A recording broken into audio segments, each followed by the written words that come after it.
Airline stocks back in focus after back-to-back scares for two U.S. planes. Ironically enough, this comes as a new survey claims flying in America has gotten better.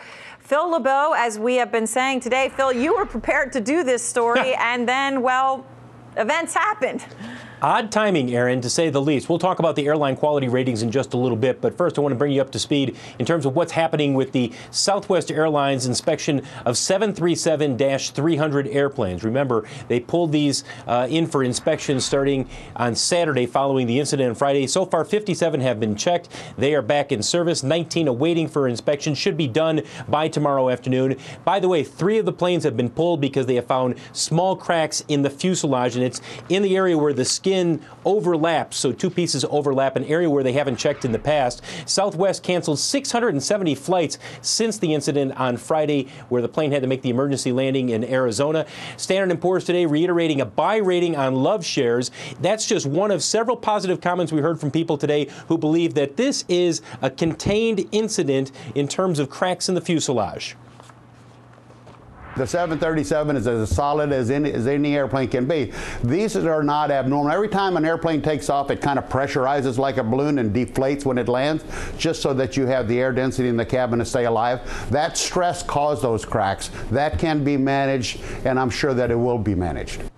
Despite those comments and a few others today, shares of Southwest have been under pressure, although they have come back a little bit as we've seen some more positive news throughout the day. Now let's talk about the airline quality ratings. This is done every year. Wichita State University, Purdue University, they do a statistical analysis of 4 things, including lost bags, on-time performance, whether or not people are being bumped from flights. And here are the top 5. AirTran replacing Hawaiian as the #1 airline, followed by Hawaiian, then JetBlue, Alaska, and Southwest coming in at number 5. Aaron, as you said at the top, odd time for this report to be coming out, but as you mentioned, overall, people are getting better service on planes. I know that's hard to believe given how many cancellations and complaints we hear about that. All right. Well, thank you very much. Appreciate it, Phil LeBeau. Hawaiian, I have to say, Phil, maybe that's because people are in a good vacation mood, so they just feel happier about it. I don't know. Well, today's story got us thinking about a lot of things, but in particular about this. Are 33 years of deregulation adding up to an industry that has cut too many corners? Since 1978, the airline industry has lost about $60 billion domestically, and about 188 airlines have declared bankruptcy in the United States. So is it time for the government to step back in? We asked you to weigh in, and while some of you were in favor, the verdict was a very firm no. Aaron summed up your thoughts. He said the simple answer to this is no, and his caps and exclamation point. I think we can take a look at the Postal Service for the answer as to why we do not want the government running our airlines. Joining us, Peter Schiff, president of Euro Pacific Capital, and David Callahan, senior fellow at Demos. Okay, good to have both of you with us. I appreciate it. David Callahan, let me ask you this, though. It's not just some of the numbers we threw out in our introduction, but it's also that no matter what list you'd like to look at in terms of top-ranked airlines around the world, there are no American companies on any of them. And in fact, all the companies that tend to be on them, minus maybe one on some lists, are state-owned or majority state-owned airlines, whether it's Air New Zealand, Emirates, or Singapore, just to name a few. Can the government do a better job? Well, I think that the government can certainly do a better job in enforcing higher safety standards on airlines, and that, I think, is the most important issue. Flying may be safer now than it used to be, but the question is it as safe as it could be or should be? And I think the answer is no. There are all sorts of evidence of corner cutting by airlines. USA Today did a big study last year, found that 65,000 flights had taken off in the previous 6 years that shouldn't have taken off because of safety problems. Lots of horror stories out there about the airlines contracting out to repair maintenance people who aren't certified or who are under-equipped. So the FAA needs to do a better job, but it hasn't had the resources. Peter Schiff, I know obviously you're not going to be pro this, but you fly, so you are no doubt painfully aware of how unpleasant an experience it is in this country relative to others. Well, most of that has to do with the security checks. That's what's really unpleasant, and that is obviously the food coming. and the dirty seat back tables and all that add to it, don't they? Yeah, but look, first of all, let me just correct. When you're talking about this top 10 list, or the top airlines, of the top 5 airlines, Asiana out of Korea is 100% private. Cathay Pacific out of Hong Kong is 100% private. Singapore Airlines, the Singapore Sovereign Wealth Fund, owns 55%, but it's privately run. It's listed on the exchange. The only reason that Air New Zealand is majority owned by the New Zealand government is because they bailed them out after September 11th, but it's privately run company. See, the problem in the United States is we don't have enough deregulation. We started deregulation, but we didn't finish the process. You have all sorts of anti-competitive regulations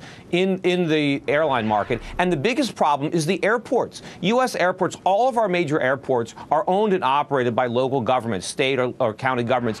The trend around the world, in Singapore, in New Zealand, those airports have been privatized. They are for-profit entities. They're not run by the taxpayers. They're run for a profit by private business, and they're much more efficient. And it's the airports that are really screwing up travel even more than the airlines. Which is an interesting point. David Callahan, I know, studies would show, obviously, air travel in general is much safer than it used to be. So I think it's fair to acknowledge that. But when people hear the headlines they hear over the past few days, and when they fly planes that they can just see are significantly older, perhaps, than some people feel comfortable, it does add to a perception issue out there. But would more government involvement help at all? I mean, to Peter Schiff's point, sure, some of these have some private stakes in them in these highly ranked airlines, but they do benefit from the government subsidy. Well, there's no question that more government oversight would help with the safety issue.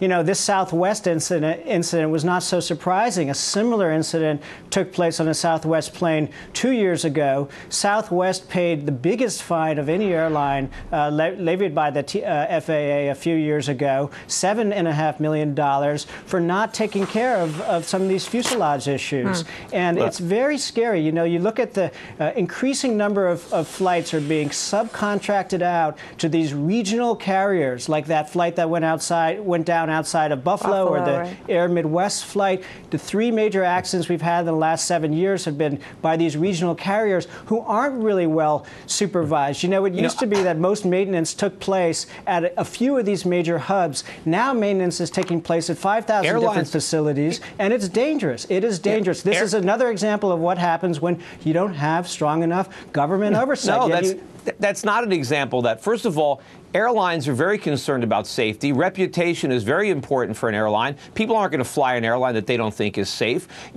Government doesn't do this. If anything, maybe you can cut corners because you have government inspectors.